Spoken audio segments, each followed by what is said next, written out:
I was in Mexico twice, and I had a pretty good feel for Spanish, especially the first time I was there. I was speaking Spanish. I wouldn't even say fluently, but I was conversationally, what's the word?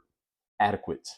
I was conversationally adequate the first time I was in Mexico, to the point that I was having full on conversations speaking only in Spanish with people who spoke no English, and I was actually understanding them.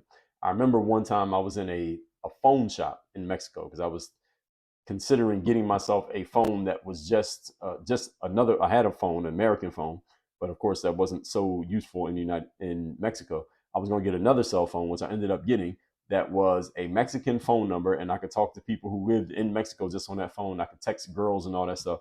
I remember standing inside of a phone store and having a full on conversation with the phone salesperson, just trying to understand what their cell phone plans were, how much it cost, how many minutes I got, and about the SIM cards, and could I text people in America, and all the things that came with it. Because this is back before it was generally accepted that you got like unlimited phone calls and unlimited text messages, and unlimited data, which is what it is now with at least the phone plan that I have. And but back then it was when you got a certain amount of texts, a certain amount of calls, a certain amount of usage and all that stuff. I had a whole conversation just to make sure I fully understood the phone plan before I even got the phone. I remember dating a girl there in Mexico back then that she spoke no English, like zero.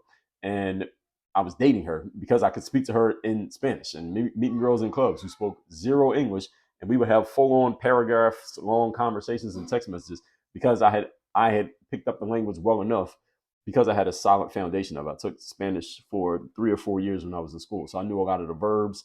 I knew a lot of the basic nouns. I knew the conjugation of verbs, and Spanish is not that different from English, so I was able to kind of pick up on it. The whole point I'm sharing here is not that you need to learn Spanish. Actually, you probably should, because Latins are a bigger minority in the United States now than even Black people are. But the effort is what people respect. People respect the effort. Even if you don't become great at it, they respect the fact you're even damn trying. All right, this language barrier is a thing.